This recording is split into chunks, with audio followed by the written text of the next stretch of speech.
Hey everyone, I'm Mehrban Iranshad, and we're here at the 2017 Tennis Technique Summit to talk about improving your game through smart technical training with Edgar Giffenig. And Edgar has been a national coach for the USA, Germany, and Mexico, as well as a partner in two major tennis academies, the International Tennis Academy in Florida and Centro Mex Tennis in Mexico. Edgar has also been a speaker at numerous national and international coaches conventions, and he's an international consultant for TennisGate, which is a company specializing in tennis coaches education and is a fantastic website and resource. Edgar played for the University of Texas as well, where he completed an undergraduate degree in business and a graduate degree in exercise physiology. He started his coaching career at his alma mater as an assistant coach for University of Texas, and he's been coaching high performance players for the past, over 25 years. So Edgar really has a distinguished resume and knows a lot about the game. Edgar, it's really a pleasure having you on the summit, and thank you so much for joining us. Thank you. Pleasure. I appreciate it, Edgar. Well, I know that you have a really fantastic presentation for us regarding, how we can improve our game through smart technical training. So I'll let you, put on the presentation and go from there. Yeah, I thought I would give you an overview of technique, not really focus on a single stroke, but just kind of help you understand what technical training is all about and give you a few ideas on how to improve your game. So let's get going. So the goal of the presentation is to help you understand what technical training is all about. So we're going to talk about technique, but we're not really going to focus on any single stroke. We're going to focus on the whole concept of technique. And then by the end of the presentation, I would like you to have some practical ideas on how to improve your game. So that is basically what this is all about. So let's start with a question. What is technique? So when we think about technique, what we always look at is at the stroke itself, at the swing path. And so when we look at the swing path, for instance, Roger Federer hitting a forehand here. So a lot of times the way that we look at tennis is, okay, if I want to improve my forehand, I want to swing very similar to Roger. And if I swing very similar to Roger, I'm probably going to be in good shape. The problem with that is that there are a lot of ways to hit a forehand. If we look at other players that are top players in the world, we can see that the forehand can look very different and still be very effective. So here we can see Dolgopolov hitting a forehand that looks quite a bit different than the one Roger just hit. Right, Edgar. And I guess is that attributable to the fact that there are certain, key fundamentals that they're both still following, or does Dolgopolov still, do wacky things that aren't conventional but still somehow work? Well, it's a combination of different things, but basically some fundamentals are going to have to be there for everyone, and then there's some margin in there. So we'll talk about that a little bit later. Here we see Gulbis, for instance, who has also a little bit of an unconventional technique, hitting the forehand, and it doesn't really look like the swing pattern that we saw Federer use.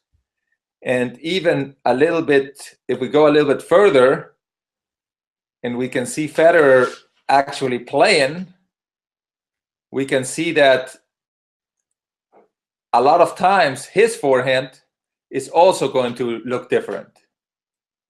So the bottom line is that if we go back here to this picture that we have in our minds and that we're trying to imitate,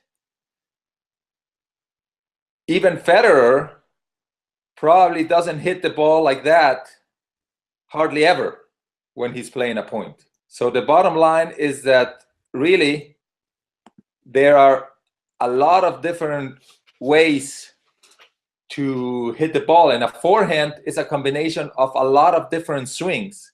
So it's not about one swing pattern that you have to dominate. So technical training is not the search for an ideal swing pattern, because technique is dynamic and adaptable. What does that mean?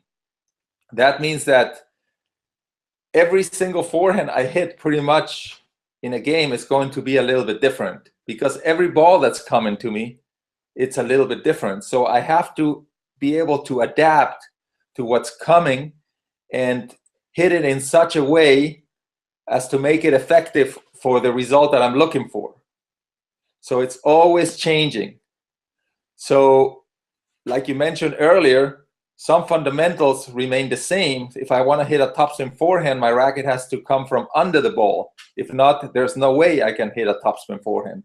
But there's a lot of ways that I can prepare. There's a lot of ways that I can finish and still hit a good shot. So if technical training is not the search for an ideal swing path, what is it? Well, basically the way I see the game is that technical training is all about the development of stroke flexibility. What does stroke flexibility mean? Stroke flexibility means the ability to handle any ball hit to you and to return it with the desired combination of speed, spin, height, and direction. That is, ideally, what I'm looking for is to be able to receive any shot from the opponent, if it's hard, soft, with topspin, with slice, fast, slow, high, low. I should be able to react in such a way that I can effectively receive that shot.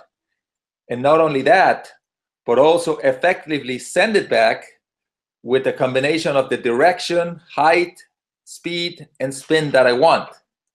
So I really need to be focusing on developing total swing control, total ball control, the ability to hit the ball in such a way that reflects my desire in terms of the spin and the height and the speed. And so if I want to attack a certain shot flat, fast, I should be able to adjust my swing to do that. If I want to hit the ball with slice and short, I should be able to adjust my swing to do that. So how do you develop stroke flexibility? The key is to set up specific variable practice. Normally, obviously, if you want to get better at something, you have to be pretty specific on working on it over and over and over. But I think a lot of times when we practice tennis, we miss a little bit of variability within that specificity. What does that mean? For example, if I am working on my forehand, I might go out on the court and hit 20 minutes of forehand cross court just over and over and over and over. However, really what I'm doing is I am working on the same shot over and over. The ball is coming in a similar way. I am hitting it in a similar way back.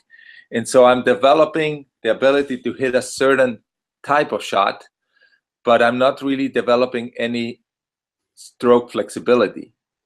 So in order to develop a stroke flexibility on my forehand side, what I should really do is I should really practice those 20 minutes, but include a lot of variables in that practice. So what I want to do is I want to try to hit the ball high, low, medium, short, deep. I want to hit it with slice, with topspin. I want to hit it flat. So depending on my ability, I can add more or less variables. If I'm just starting to play tennis, I might just be able to hit it higher and lower, or maybe a little bit harder or softer. But if I'm an advanced player, I might be able to include spins. I might be able to play inside the court, behind the court, mix up speeds, mix up the topspin amounts, etc. So what I want to do is I want to do those 20 minutes, but I want to do them with a lot of variability, because that's really what's going to help me get ready for the match. Because if I'm practicing with a partner, if I am variable, he is receiving a lot of shots, different types of shots. And if my partner is also trying to play with this variability of high, low, fast, slow, spin, etc., I am receiving a lot of different shots as well. So that's really preparing me much better for the match and developing my game. So the next part, of course, is working on some factors that we see and some factors that we don't see in terms of the technical aspect. There are certain technical things that have to be on each stroke, and I do have to also develop those, and we need to understand that. So here in this next slide, I've already talked about what the variable practice should look like, but I would like to point out the important variables that you have to add to your practices.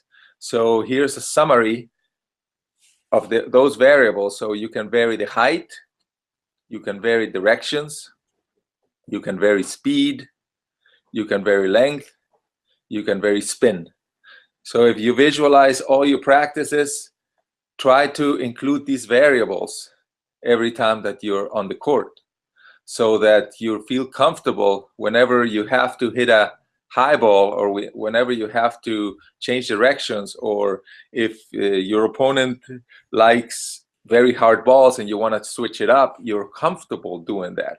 If you don't practice with these variables, then it's very hard to do it when you're playing a match. Yeah, Edgar, sorry to interrupt. I mean, this is, very interesting and great point, because a lot of times when people think of practicing their technique, they're practicing one specific stroke over and over. And that is, good to some extent to ingrain the new, I guess, technique. But also the other side of the coin, like you're mentioning, is how there's so many different types of shots we have to encounter. So we have to train ourselves to be able to react and hit each one of those properly. So varying all these variables, of course, would be a great way to do that. Well, I mean, the bottom line is that the better you get, your deficiencies start to become pretty specific. So you might have a pretty good forehand in general, but maybe you're not able to attack a high ball flat and hard. So what does that mean? That means that if you're playing somebody that just kind of pushes the ball up, you don't really have a weapon to counter that. Or you might have a pretty good forehand, but you're not able to hit it when on the run. So a good player is going to really take advantage of those weaknesses and attack them there. So if you don't really cover all aspects, then you're going to have a problem. So let's keep going here. So besides this variable practice, when we're talking about technique, there's a couple of things that a lot of people miss.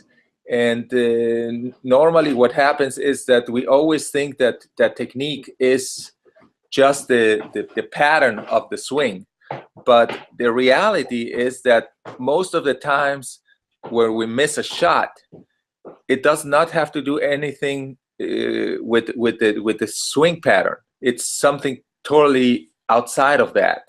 So we always are kind of blaming the swing pattern. So if I make a mistake on my backhand, oh, the racket was too close, or my backswing is too big, or different things like that. But there's a lot of elements that we don't really see that can definitely also cause mistakes, and that most of the time are really the cause of a mistake. So let's take a look at that. So what are the elements that we see? Well, the elements that we see is the swing pattern. Okay, that's what everybody thinks technique is. Technique is how my racket moves in the air.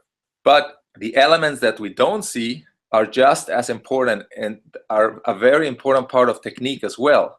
And these are focus, timing, perception, and tension. These four elements have a big impact on technique, and a lot of times are the cause of mistakes much more than the swing patterns. But I'm going to go through each one of these one at a time. So I am going to start with the swing pattern. When we look at the swing pattern, there are certain things in every stroke that we need to be looking for. So before we kind of look at how the racket is moving, I think we need to start at the contact point. The contact point is the key to effective technique. If the contact point is consistently in the wrong place or consistently in different places, it is going to be very hard to develop smooth, technical sound strokes. because really a lot of the mistakes, or a lot of times where players are not able to execute the technique properly, is because the contact point is in the wrong place. When we define exactly where the contact point should be, it's much easier to really hit the stroke the way that we visualize it.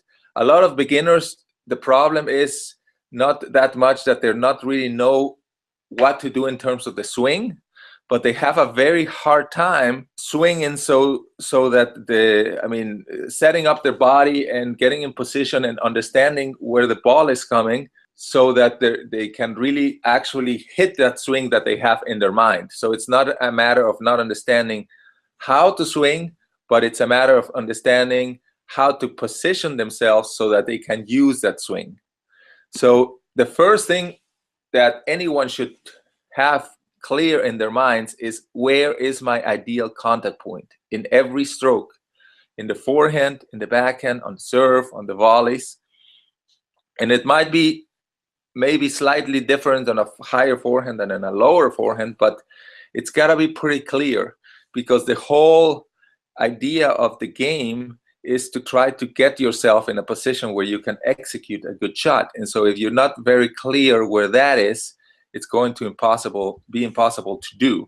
So in contact point, always start any technical analysis. If you have any problems with your stroke, start in asking yourself, where is my ideal contact point? And then every time that you're on the court, work very, very hard to reach it. Before you look at anything else, look at contact point. The next thing that you want to look at is balance. If you're looking at the top players play, they are always look in control of their body. Okay, when you look at the amateurs play, they're always moving all over the place when swinging. So what is balance? Really, balance is the ability to keep the body in control. Doesn't really mean that you're not moving. It means that you're moving, but you're moving in control. When you lose control is when your head gets out of your base of support. That is, your base of support is the distance between your feet. And so in tennis, balance is all in the head. That means that in order to move in any direction, the first thing that needs to move is the head. My head moves. If I want to go forward, my head moves forward first, then my feet go behind it. If I want to move to the right, same thing. I shift my weight to the right, my head moves over to the right, and then my body goes. So if you want to remain balanced when you're hitting, which is what you want to try to do, really ideally what you're looking for is you're moving, you're setting up, and when you're executing your shot, you're pretty much totally still. That is your goal. So the main focus should be to make sure that that head is still. So next time that you're on the court, try to really pay attention to what your head is moving. Is my head totally still when I'm hitting, or am I moving it as I'm hitting? And also, the larger your base of support, that means the wider your feet are when you're swinging, the easier it is to stay in balance. A lot of people lose balance because when they're swinging, their feet are way too close together. So it's very easy. Any movement of the head is going to pull the whole body. But if they take a big step at the end of it, or right before they swing, it's a lot more likely that they're going to be able to remain still. So in terms of improving the balance, make sure the head stays very still every time they hit the ball, and make sure that you take a big step before hitting the ball. The third aspect here in terms of checking for balance is check the finish. So an easy exercise for everyone to do is when they're playing or when they're rallying, kind of stop at the end like a statue. If you're able to stop that swing like a statue at the end, you're usually in pretty good balance.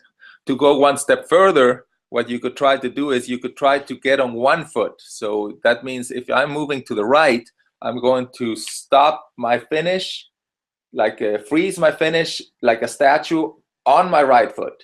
If I'm moving left, I'm going to stop it on my left foot if I'm playing open stance. If I'm going closed stance, I'm always going to freeze myself on the front foot. So those are some easy things that anyone can do to make sure that they're swinging in balance. And thirdly, in terms of the swing pattern, one of the main problems that most people have when they're playing tennis is that they swing too late. They wait too long to get the racket in position. Most of the problems with technique are because the players are not really preparing on time, and so they're rushing always. So even if the ball is coming to them very slowly, they end up really rushing the swings. So how do we gain time?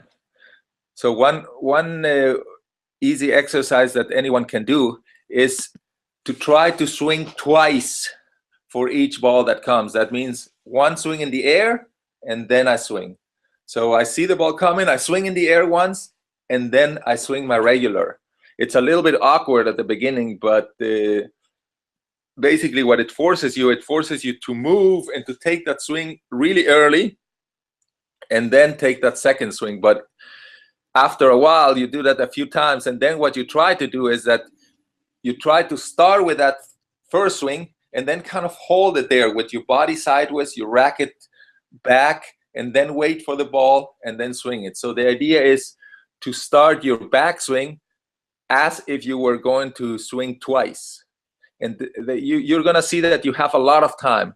No matter how fast the opponent is hitting the ball, if you really start the turn early, you're going to have a lot of time. The other idea is, normally the people, what they do is they watch the ball and they start running to the ball, then they turn their torso, and then they swing. Well, you really have to do it, think of it another way. What you need to think of it is the way that you need to think is, you see the ball, you turn your torso first, then you adjust with the legs, then you swing. So the first move is always torso, which will get the racket back. I don't say racket back because a lot of people just want to take your arm back. The idea is just to turn, and I mean, just what we call in tennis the unit turn, which is taking the racket back by rotating the torso and not by taking your arm back. So what you want to try to do is, the ball is coming to my forehand, I turn my torso, then I move, then I'm ready to swing. Because most of the time people run to the ball, they're at the right place, but the racket is not ready to swing. So before you kind of look at all your the swing path, if I'm going for a little bit too long, a little bit too short, if it's wrong, think about making sure that your balance, making sure that you're gaining time, and making sure that you're totally still when you're hitting. So, Edgar, I'm sorry to interrupt, Edgar. So one thing with the turning the torso, it's all great stuff, of course. Is there too early of a time to turn the torso? Because sometimes I obviously you hear coaches say that you don't want to prepare too early, I guess, and have the racket back. But I mean, at what point should we actually be turning it? Is our torso? Is that as soon as they hit the ball, or maybe when it's coming, like it's halfway, or what do you think about that? Well, I like to teach divide my swing basically in thirds. All right. So what you don't want to do is, for instance, you don't want to take the racket and put it down and kind of wait for the ball there. So for me, that turning the torso is immediately. You split step, you turn your torso, and you keep the racket kind of high. And then once the ball gets close, then you drop the racket and swing. So it's kind of like you go a third, and then you go 2/3. And I think if you do it that way, there is no such thing as too early. Gotcha. Thanks. I mean, even if you, I mean, even just dropping it down, which I don't really like as much, but if you see the Williams play, they're right away dropping it down and have a lot of time waiting for that ball there. Right. I think there's way more mistakes by not being ready than by being ready too early. So I wouldn't worry about that. Gotcha. All right. So that is basically the things that we see. But again, just to summarize, don't get obsessed by the path of the swing. Think about these other aspects, your contact point, your balance, and make sure that you're setting up early. If you do those things, it's going to correct a lot of things that can go wrong with the swing pattern.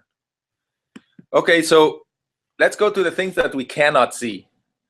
I am convinced that more than, I want to say half, but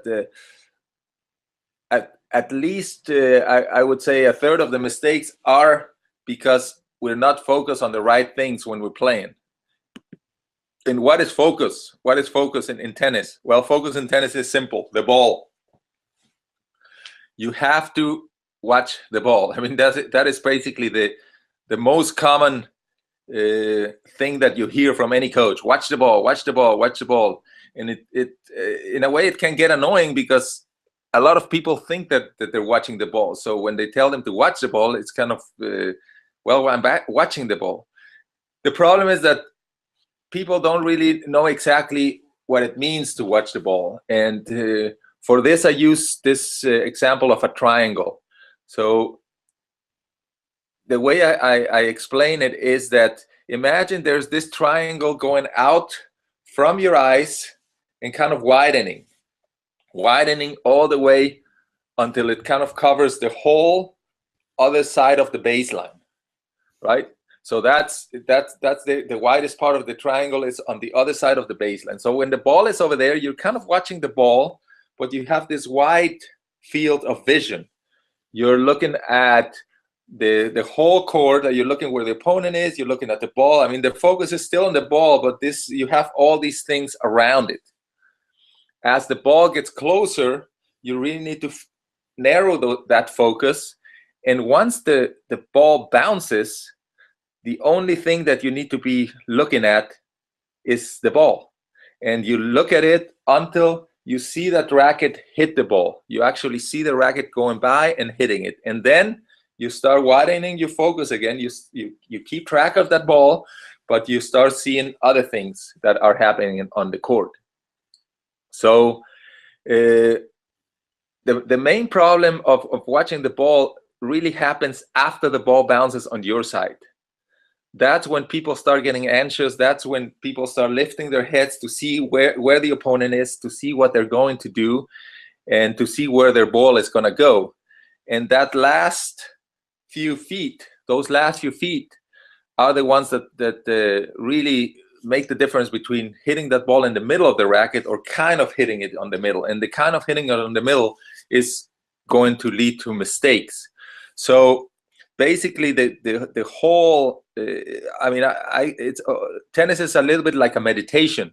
It's like you're on the ball the whole time, and making sure that you're watching that contact point every single time that you hit the ball.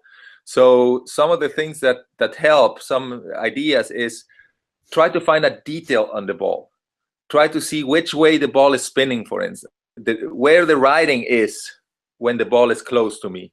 So try to figure out things to make you really to force yourself to fixate on that ball coming off the ground. Also, another exercise that you can try is that every time either the ball bounces or it hits, in your mind you repeat that word. So when the opponent hits the ball, you say hit. When it comes to your side and bounces, you say bounce. When you're hitting it, you say hit. But you have to really be focused on those moments to call the ball. It's not just kind of when he hits. No, the exact moment he touches the ball, you say hit. So anything that really forces you to keep your eyes at contact is going to minimize a lot of your mistakes. All right, let's go to the next thing that you cannot see. Timing. What is timing? Well, timing is the ability to take the racket head to the ball at the right time. Okay, so I can have a perfect swing, But if I start my swing too early, I'm going to hit the ball in the wrong place, and it's going to go, it's not really going to go where I want it to go. So you have to have the ability to get that racket head to the ball at the right time. And in order to do this, you really have to adjust your swing to the ball. That is, the closer you keep your racket head to the ball, the easier it is to get that racket head to the ball on time.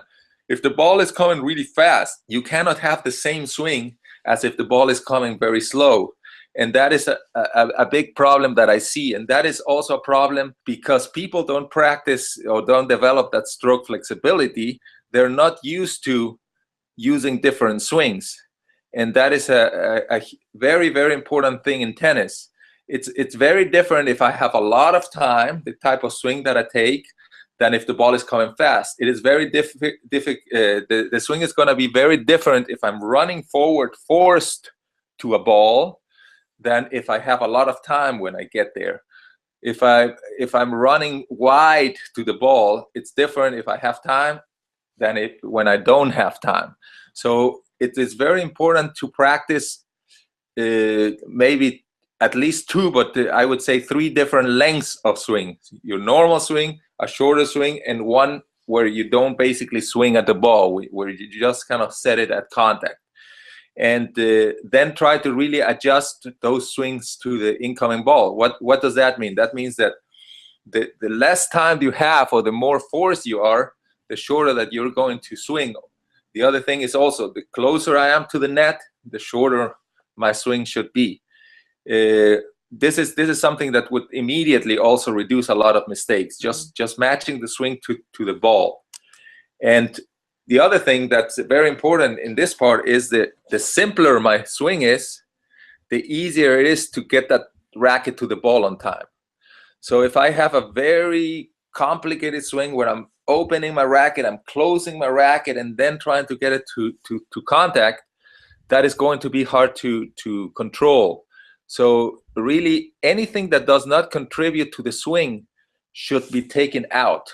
Your swing should be very simple, basically just turning your shoulders, keeping your racket stable, keeping the strings also fairly stable, and maybe looking at the ball or looking a little bit down, but just keeping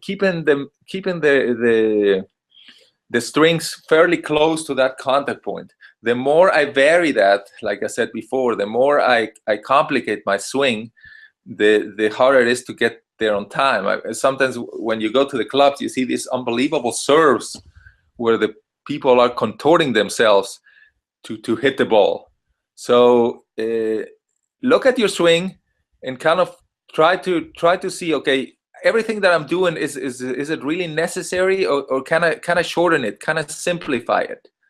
That will really help. And then also take a look at when you're playing and really notice, do I really adjust my backswing to the incoming ball, or am I using the same swing every single time? If you're doing that, experience with shortening your swing and using different swings to hit the ball, and you'll see that you're going to reduce your mistakes tremendously. Perception. What is perception? Perception is the ability to read the flight of the ball early. Okay, that means the earlier I kind of know the characteristics of the incoming ball, the earlier I can prepare for it. And so it's a big advantage. I always think that a lot of times as coaches, we spend a lot of time working on the skill of hitting the ball back, but we hardly ever work on the skill of receiving the ball. And I think especially when players start playing tennis, the problem is not really that they don't understand their swing that they need to use to hit the ball back. I mean, in their minds or in shadow swinging, they can do a swing perfectly. The problem is that they don't really perceive the ball. They don't really understand, okay, if the ball is coming at this height, it's going to bounce about this height. If it's having topspin, it's going to bounce this way. If it's having slice, it's going to bounce this way.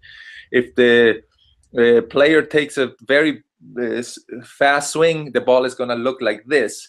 So they cannot really read what's going to happen. So what happens is that they, at the end of this, when the ball is really close to them, they just have to adjust. They're not ready. They were expecting something else, and then suddenly they encounter that the ball is not really doing what they were expecting, and that's why they have a very hard time executing that swing that they have in their heads, because they're preparing to swing, and then suddenly the ball is not really where they expected it to be, or it's coming faster, and then they're late. So the perception, the ability to really read the ball early and therefore and then decide what to do with it has to be worked. And one of the I guess the easiest way to do this is every time whenever you're practicing it, when your opponent hits the ball, you focus on one aspect. For instance, let's say high and low. That's the easiest.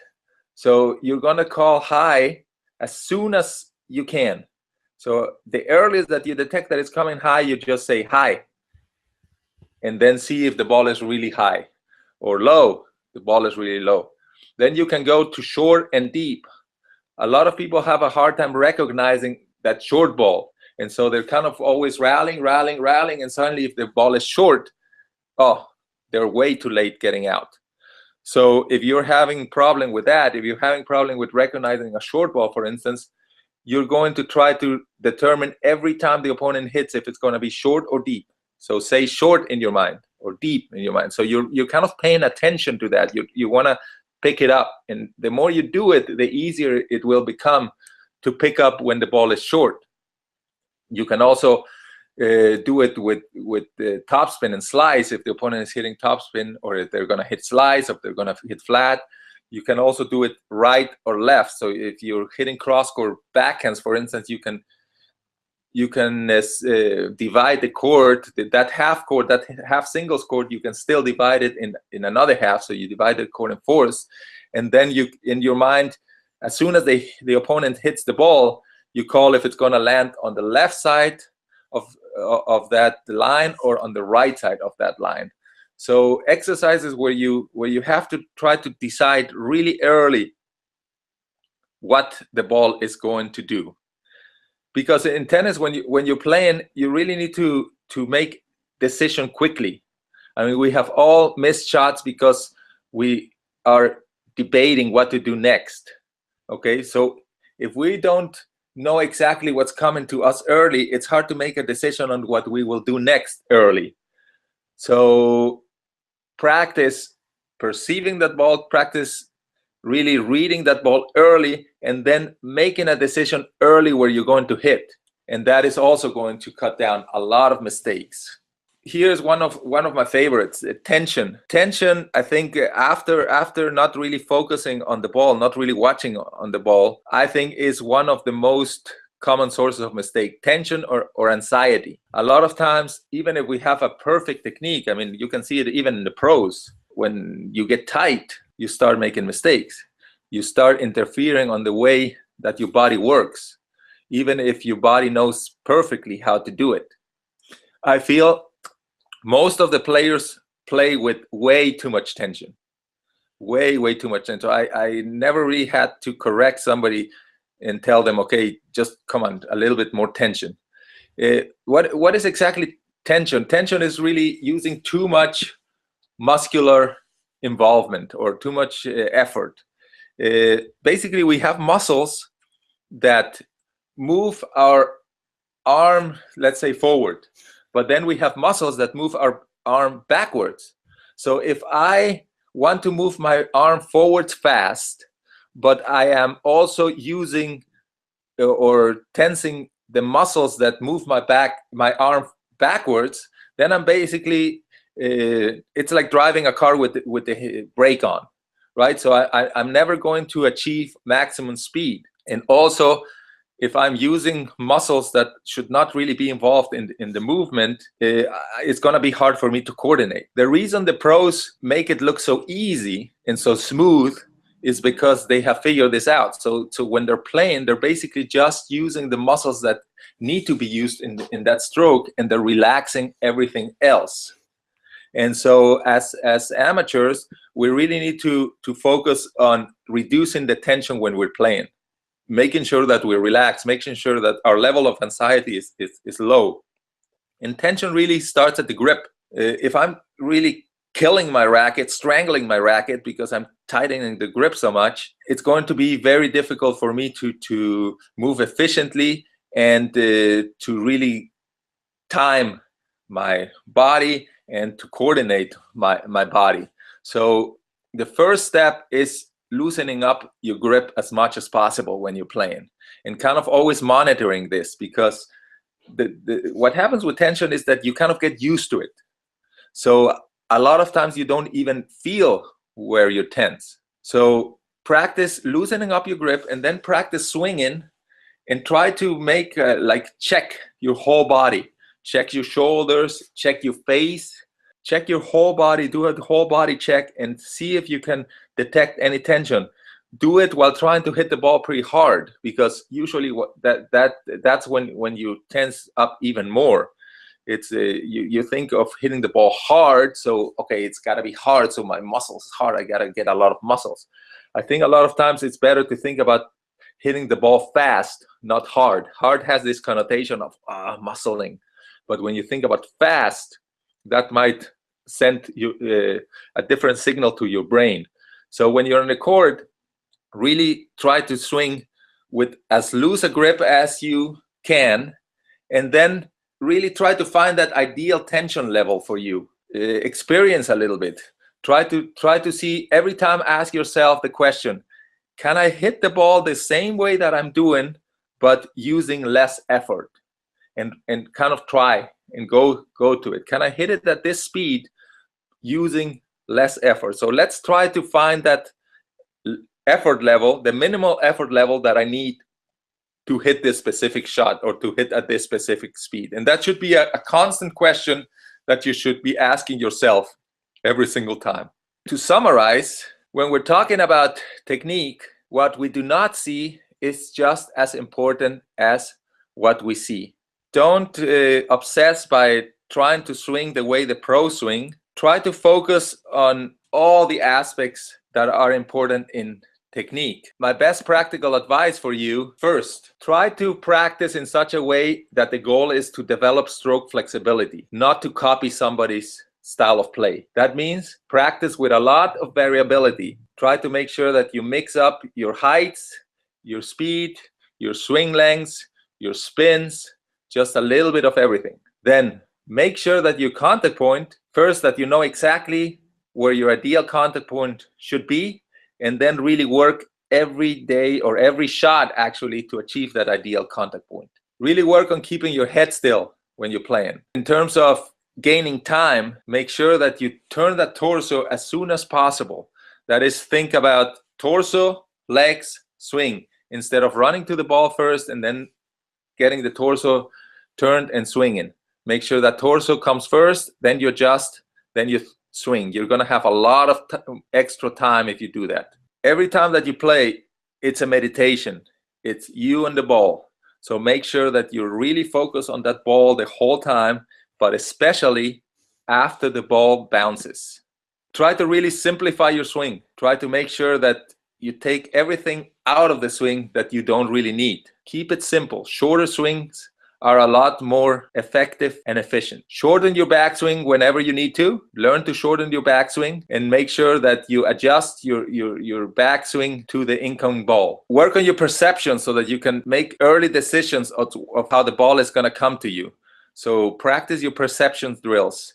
Try to really exercise your mind in terms of looking at the ball, looking at the player, how the player is going to hit, and deciding if the ball is going to be short or deep or right or left, or with spin, no spin, etc. And then finally, play with a very loose grip. Make sure that you kind of find that ideal level of tension where you're executing the shots that you need to execute, but with the minimum amount of muscular effort. That is kind of the goal. I think if you really practice these things every time that you're in the court, you're going to become a much, much better player, and your technique is going to improve tremendously. Thank you very much. Thanks so much, Edgar. That was an amazing presentation. Really a great and unique way to look at the game, which, not a lot of many people do, but which can really help you, improve your technical aspect of your tennis skills. I mean, I just want to ask you one question, which is, given all this, again, amazing information, what is one,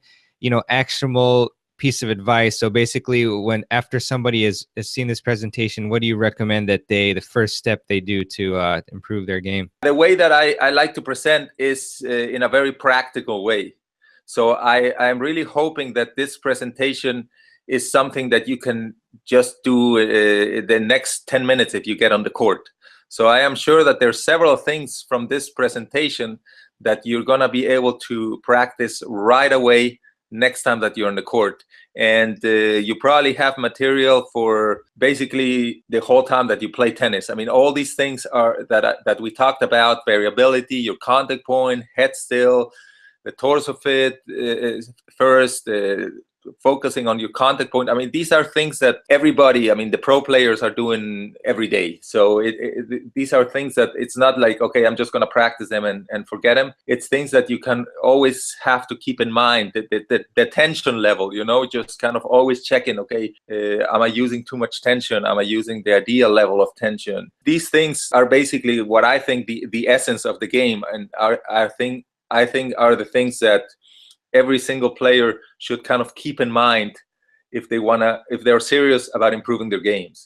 Fantastic, Edgar. And so I obviously want to educate the audience about all the great work you do, especially at TennisGate. So could you talk to us about TennisGate? Yeah, TennisGate is a tennis portal focused on tennis education. So it's a website that trying to help players and coaches do a better job on the court. We are partners with the German Federation. We are in charge of their whole coaching education program. And what we do is we take all their concepts and then put them on a website in a way that it's easier for the coaches to see and to learn. So videos and photos and all the media that's necessary to make the learning experience simpler and more pleasurable. And so besides that, we have our own website, which is TennisGate, which kind of takes the game and tries to educate anyone interested in the game in very simple terms. Also, it's very practical. That's kind of our goal. Our goal is that our videos are short and to the point, and we're hoping the website is very easy to navigate, so that you can find anything that you want quickly. You can look something up in 2 or 3 minutes. You have some ideas of things that you can do on the court. Fantastic, Edgar. I really appreciate that. And so where can we find you online? Well, I have two websites. It's tennisgate.com and Giffenig Tennis. Giffenig Tennis, I do some blogs. Everything that I do is really also in TennisGate. Giffenig Tennis is a website that I use to promote my book. My book is called Developing High Performance Tennis Players, and it's in Spanish and in English at the moment. So either one of those sites, you can find me. Awesome, Edgar. Well, I can't thank you enough for the amazing presentation, and you're doing great work. And I'll definitely link to your book and also the websites and your email below this video. So again, great material, fantastic presentation, and thanks so much for joining us on the 2017 Tennis Technique Summit, Edgar. Thank you for inviting me. Appreciate it.